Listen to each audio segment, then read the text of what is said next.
안녕하세요, 유진입니다. 오늘은 브이로그가 아니라 이렇게 목소리로 찾아뵙게 되었습니다.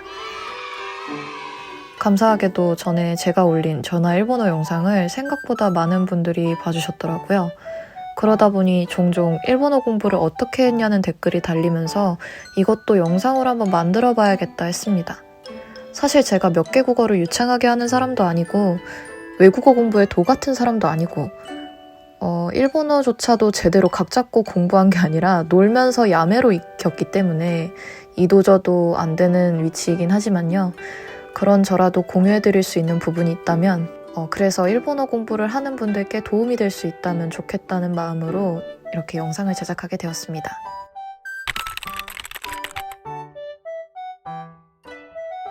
우선 제가 사용한 교재는요. 주로 한 권에 배우는 어쩌고 저쩌고 같은 그런 종합 문제집 한 권으로 해결을 했어요. 종합 문제집에는 JLPT 전체 영역에 대한 문제들이 수록되어 있다는 점 때문에 선택을 했지만 실제로 공부하면서는 단어 파트 조금과 독해 파트 조금 끄적인 게 다였기 때문에 앞으로 또 JLPT를 공부할 일이 생긴다 하면 독해 문제집만 구매하게 될 것 같아요. 이거는 제가 JLPT를 공부하는 방법과 관련이 있는 선택 방법이기 때문에 각자의 공부 스타일에 따라서 교재를 선정하시는 걸 추천드립니다. 저는 단어장을 가지고 냅다 외우는 방식은 별로 안 맞았었어요. 외워도 문장 통째로 외우거나 평소에 많이 접해서 익숙해진 단어들이 기억에 잘 남았던 것 같아요. 그리고 처음부터 한자로 외우는 것보다 히라가나로 단어를 익히고 그 단어를 나중에 한자로 바꾸어 공부하는 게 더 쉬웠어요. 그래서 저는 어렵게 한자로 막 먼저 익히려고 하지 마시고 히라가나로 배운 다음에 한자로 바꾸는 연습을 하시라고 추천드리고 싶어요. 그리고 여담이지만 히라가나로만 쓰다 보면 문장이 쓸잘데기 없이 길어지기도 하고요. 스스로가 봐도 나 되게 초보구나 싶어서 자존심이 되게 상해요.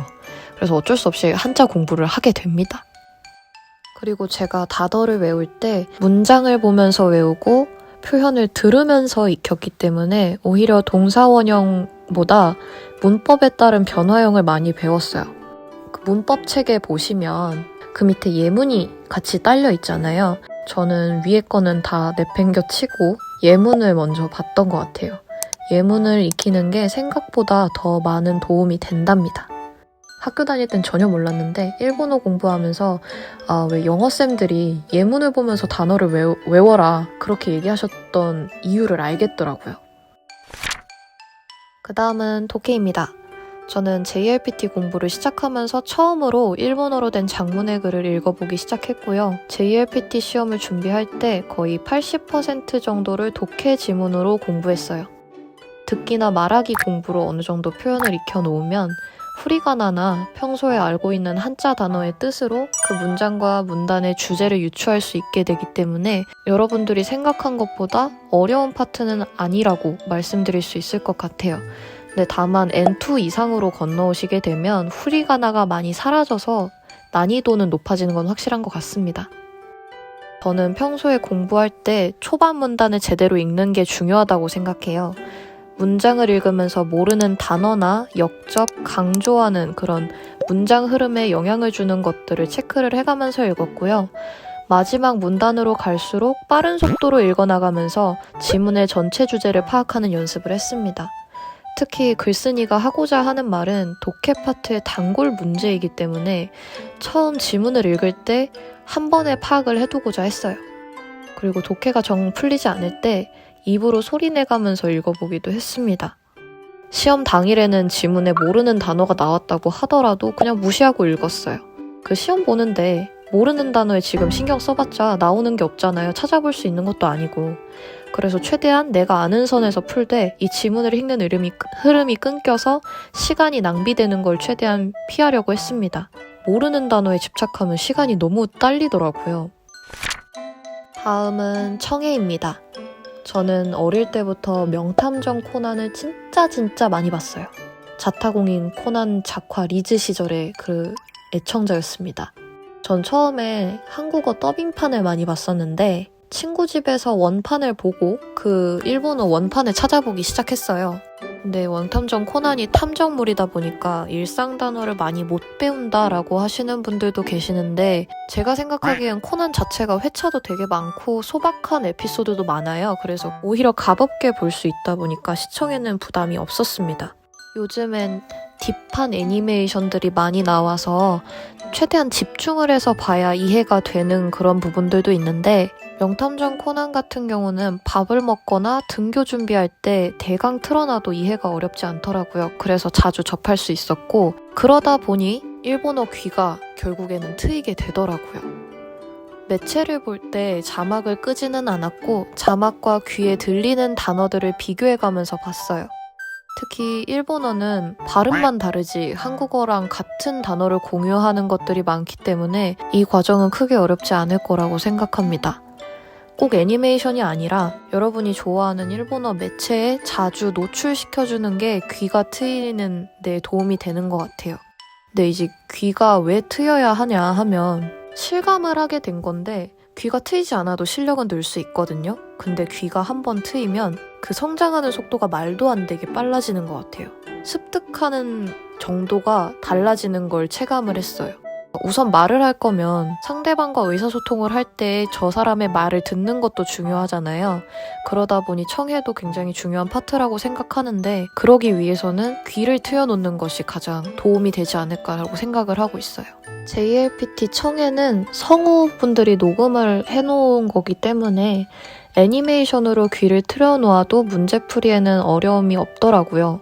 표현을 많이 익히고 싶거나 JLPT뿐만이 아니라 회화까지 하고 싶은 경우에는 애니메이션뿐만이 아니라 성우분들이 녹음을 해놨던 라디오라든가 일본 예능, 유튜브 등 실제 사람들이 대화하는 걸 들어보시는 것도 추천드립니다.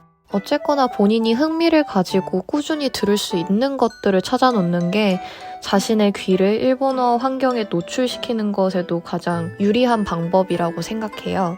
꾸준히 듣지 않는다면 제 귀가 익숙해지지 않고 그리고 재미없는 거를 골라놓고 보다 보면 본인이 일단 되게 하기 싫어지더라고요. 그래서 저는 가장 접근성이 좋은 애니메이션도 정말 나쁘지 않은 방법이라고 생각하고요.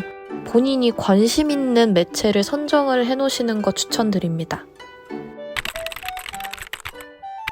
그리고 이건 정확한지는 모르겠으나 제가 개인적으로 느낀 건데요. 시험지를 순서대로 푸는 것도 나쁘지 않은 것 같아요. 이게 무슨 소리냐면 예를 들어 수능 국어 보실 때 가장 자신 있는 부분을 먼저 풀잖아요. 전략대로라든가. 저는 원래부터 시험지를 순서대로 푸는 버릇이 있었거든요. 수능도 그렇게 풀었어요, 저는. 간혹 보면 JLPT의 경우에는 문제 선지가 지문의 왼쪽에 있거나 아니면 오른쪽에 있거나 이렇게 제멋대로 배치되어 있는 경우가 있어요. 근데 지금 와서 생각을 해보면 지문 왼쪽에 선지가 있는 경우는 선지를 미리 읽어두고 지문을 보는 게 도움이 되는 문제들이 많았던 것 같고 반대로 오른쪽에 있는 경우는 지문을 읽은 후에 선지를 골라내는 게 더 편한 문제들이 많았던 것 같아요. 물론 저의 개인적인 생각입니다. 아닐 수도 있어요. 예를 들자면 제가 응시했던 시험의 출제 문제 중에 가구 수거업체 홈페이지 지문이 있었어요. 이 지문은 문제와 선지가 지문의 왼쪽에 있는 구조였는데 기역의 경우는 어떤 서비스를 이용해야 하는가라는 문제가 있었어요. 이 문제의 지문은 홈페이지 형식으로 작성되어 있었는데요. 업체 소개와 서비스 종류, 제공 순서, 이용 조건, 그 외 부가사항 등 다양한 요소들이 적혀 있었어요. 오른쪽 선지를 먼저 읽고 문제풀이에 들어간다. 그렇게 하면 저희는 지문을 처음부터 끝까지 읽고 내용을 전체적으로 파악한 후에 선지를 고르게 되지만 반대로 선지를 먼저 읽는다면 문제에서 요구하는 내용인 서비스 종류 그리고 이용 조건만을 읽고도 문제를 풀 수 있게 되는 거죠. 그래서 저는 독해 공부하실 때 문제 구조를 이용해서 풀어보시는 것도 좋은 방법이라고 생각합니다.